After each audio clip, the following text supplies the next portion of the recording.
Historia del siglo XX.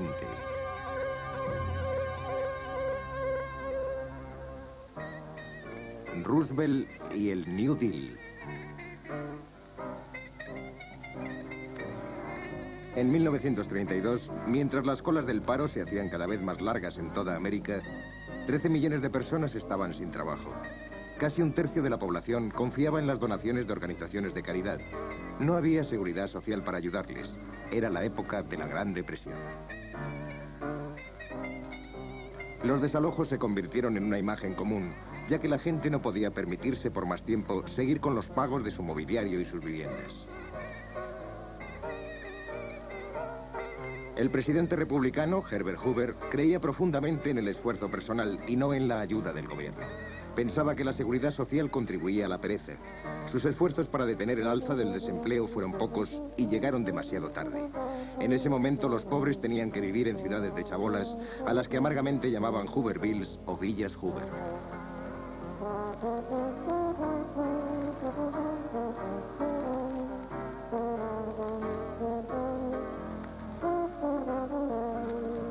En una entrevista de prensa, Hoover le comentó a un periodista: nadie se está muriendo de hambre en realidad. El ambiente en la ciudad y el campo era desesperanzador. Parecía que las cosas no iban a mejorar nunca.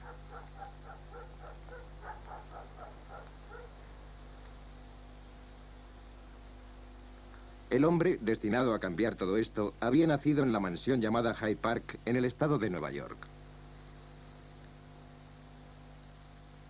Era miembro de una rica familia americano-holandesa. Su nombre era Franklin Delano Roosevelt.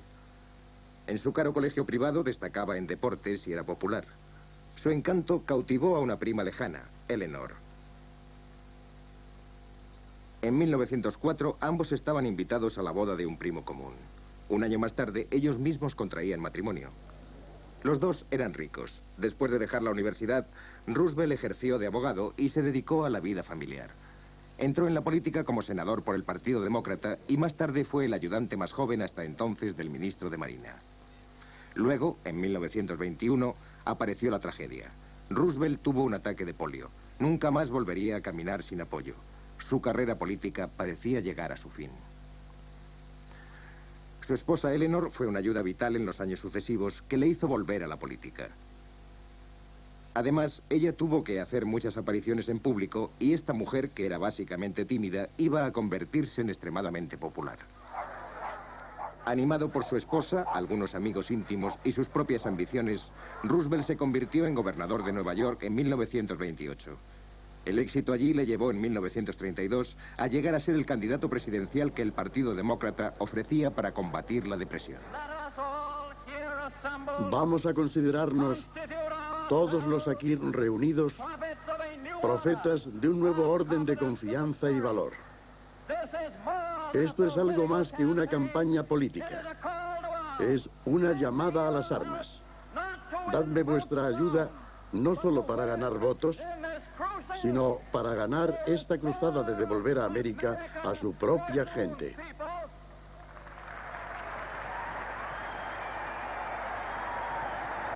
A pesar de su minusvalía, dirigió una vigorosa campaña contra el presidente Hoover.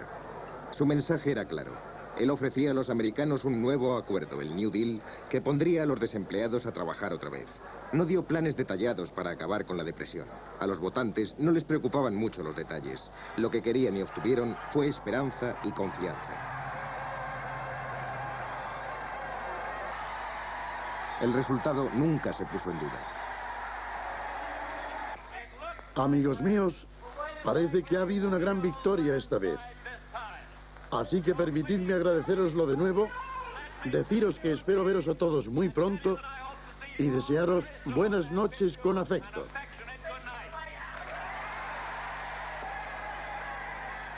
Había ganado en 42 de los 48 estados. El primer discurso del nuevo presidente a la nación era una llamada desafiante para la acción conjunta del gobierno y el pueblo. Lo primero, permitidme asegurar mi firme creencia de que a lo único que tenemos que tener miedo es al propio miedo, al terror sin nombre, irracional e injustificado. Pediré al Congreso el único instrumento que nos queda para enfrentarnos a la crisis. Un amplio poder ejecutivo para hacer la guerra a las emergencias, tan grande como el poder que me sería dado si fuéramos invadidos por un enemigo extranjero. Aquella misma noche, en la Casa Blanca, Roosevelt se puso manos a la obra para resolver la situación. Puso toda su confianza en un pequeño grupo de consejeros para redactar las leyes necesarias. Su primer trabajo era restaurar la derrumbada economía. Desde el crack de Wall Street habían cerrado más de 5.000 bancos. La población retiró el dinero de los bancos y lo guardó en casa. No había confianza en el sistema. Para detener el pánico, Roosevelt cerró todos los bancos durante 4 días. En el famoso discurso de los primeros 100 días, persuadió al Congreso para que aprobase 15 nuevas leyes para luchar contra la crisis. En este momento, algo estaba ocurriendo y la confianza volvió a aparecer. Él creía que, explicando estas leyes del New Deal directamente al pueblo, ganaría su confianza. Lo hizo por medio de sus asiduas charlas junto al fuego en la radio. Confianza en la gente. Confianza y valor. Unámonos en hacer desaparecer el miedo.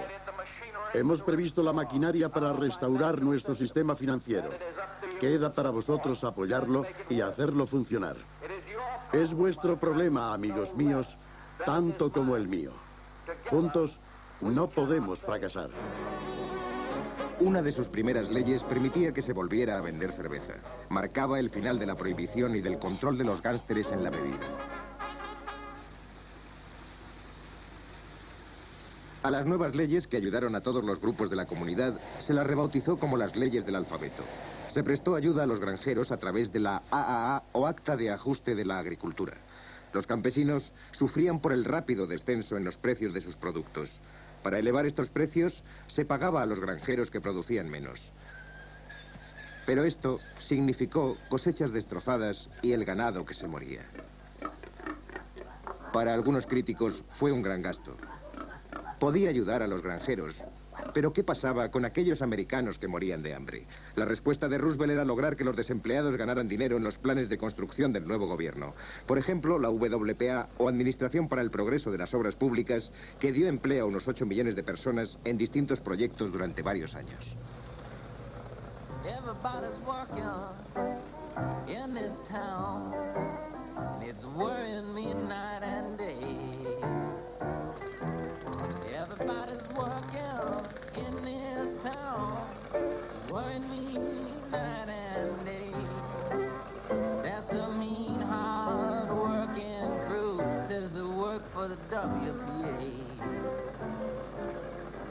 Para hacer que los jóvenes salieran de las autodestructivas colas del paro, se crearon los CCC o Cuerpos de Conservación Civil.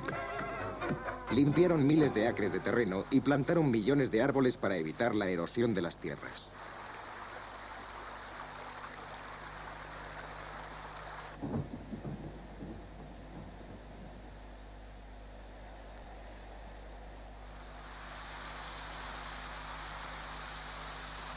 En algunas partes de América, las fuertes lluvias ocasionaban inundaciones que arrastraban consigo la tierra y destruían la forma de vida de los granjeros locales.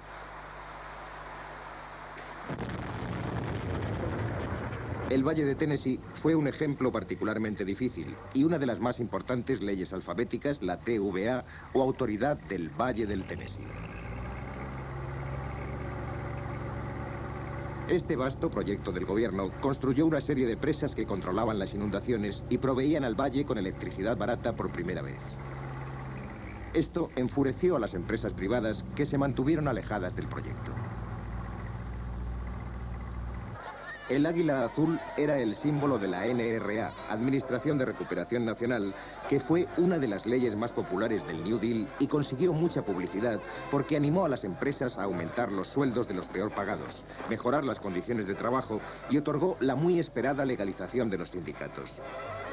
Se organizaron grandes desfiles que mostraban el creciente optimismo del pueblo y la sensación de un propósito conseguido.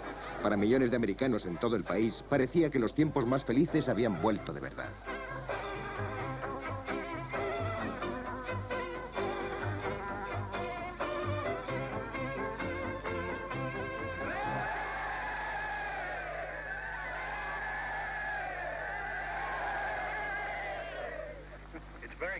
Es bueno estar aquí en este campo de los CCC de Virginia. Ojalá pudiera dejar la Casa Blanca un par de meses y venirme aquí para vivir con ellos, porque sé que me inundaría de salud, igual que ellos lo han hecho. La única diferencia es que ellos han engordado unas 12 libras por cabeza desde que llegaron aquí, y yo estoy tratando de perder 12 libras. Muchos americanos pensaban que tener a Roosevelt en la Casa Blanca sería bueno para ellos. Y una de sus primeras ordenanzas como presidente fue que a las personas afligidas que se pusieran en contacto con la Casa Blanca no se les debía evitar con falsas promesas. Personas de todas las esferas escribieron al presidente porque pensaban que él podía hacer frente a sus problemas.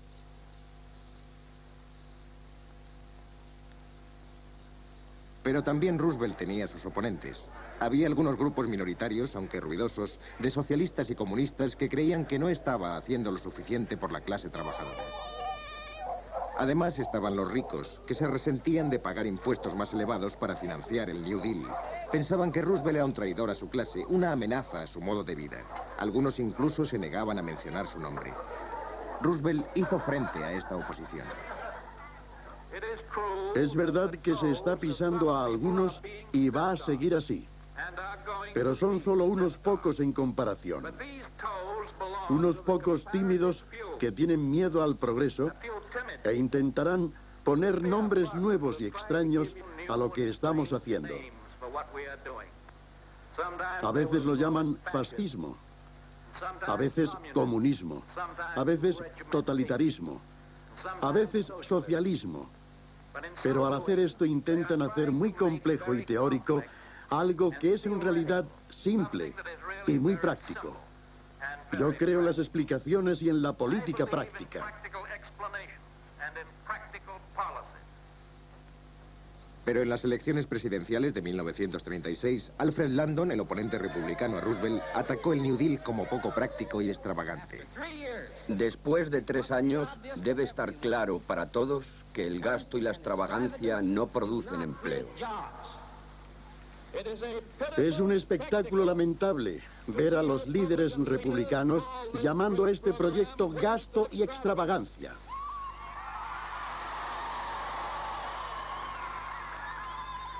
Claro que hemos gastado dinero.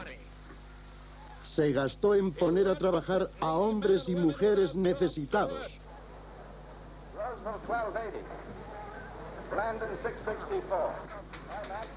Cuando los resultados electorales aparecieron, estaba claro que Roosevelt había conseguido otra victoria aplastante. La mayoría de los americanos querían las dos cosas, a Roosevelt y el New Deal.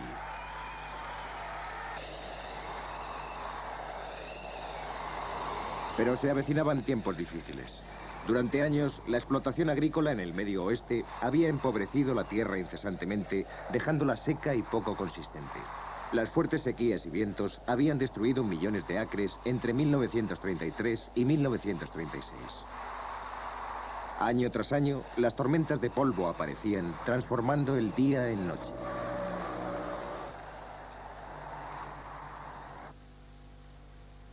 Se creó una enorme cuenca de polvo. Nada crecía. Los animales morían. Muchos propietarios de pequeñas granjas fueron a la bancarrota y los arrendatarios no podían pagar el alquiler. Hubo poca ayuda inmediata que el gobierno pudiera ofrecerles. Así empezó una inmigración en masa desde estas tierras. Miles, atraídos por las historias del oeste de oro, reunieron las pocas pertenencias que les quedaban en carretas desvencijadas y emprendieron el camino hacia California.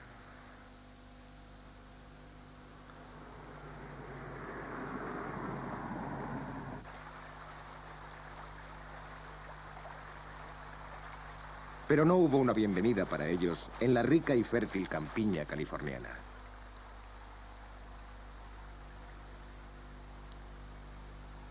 Los que habían sido alguna vez propietarios de tierra eran ahora afortunados al ganar unos pocos dólares en los campos y huertos de este estado.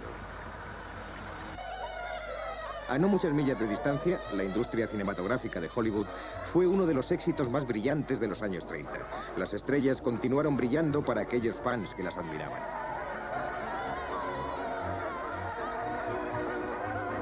Era en su mayoría un mundo de cuento de hadas, fascinante y superficial, ofreciendo la clase de entretenimiento que ayudaba a muchos americanos a olvidar sus problemas.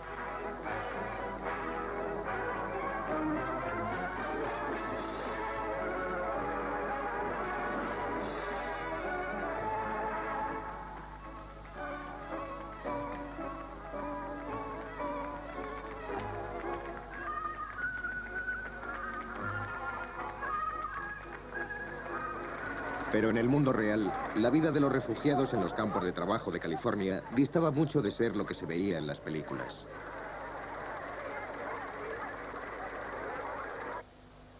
Al otro lado del país, en Washington, se formó la oposición al New Deal. El Tribunal Supremo, el más alto cuerpo legal de los Estados Unidos, había declarado muchas de las leyes de Roosevelt como inconstitucionales. Parecía que el New Deal estaba en peligro. La mayoría de los jueces eran ancianos y se oponían políticamente a Roosevelt.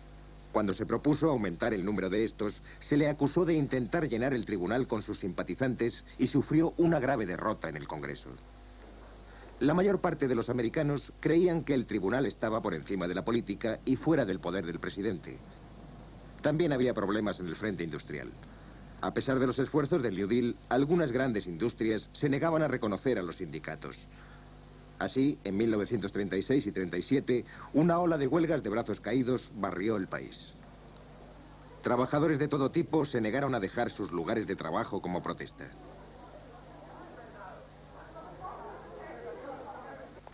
Por todas las áreas industriales de América, especialmente en los sectores del acero, del automóvil y del caucho, los piquetes de huelguistas continuaron.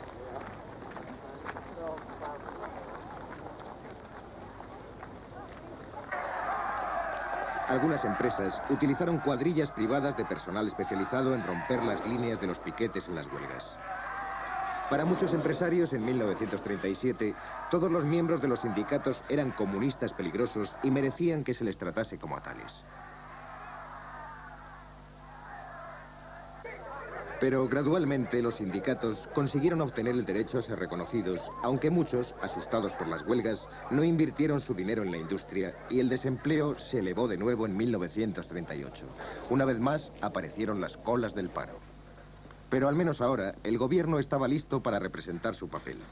Los desempleados no tendrían que pasar más tiempo rebuscando en los cubos de la basura para mantenerse vivos. La seguridad social y las pensiones para la tercera edad se habían establecido. A finales de los años 30, el New Deal había empezado a transformar el país. Las empresas del gobierno construyeron carreteras, casas, colegios, hospitales y edificios públicos de todo tipo. Las nuevas presas y otros proyectos no solo dieron trabajo y electricidad a muchas partes del país, sino que hicieron que millones de acres fueran fértiles otra vez.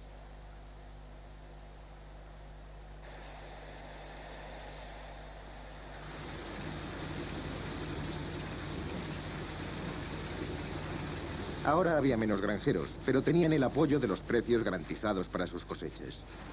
El New Deal había aumentado el poder adquisitivo de mucha gente, aunque al ponerlo en práctica había ofendido a muchos grupos, los grandes negocios, el Tribunal Supremo, como él mismo dijo con su gesto de costumbre, todos están contra mí, excepto el electorado. Ellos habían visto América atravesando una época muy oscura.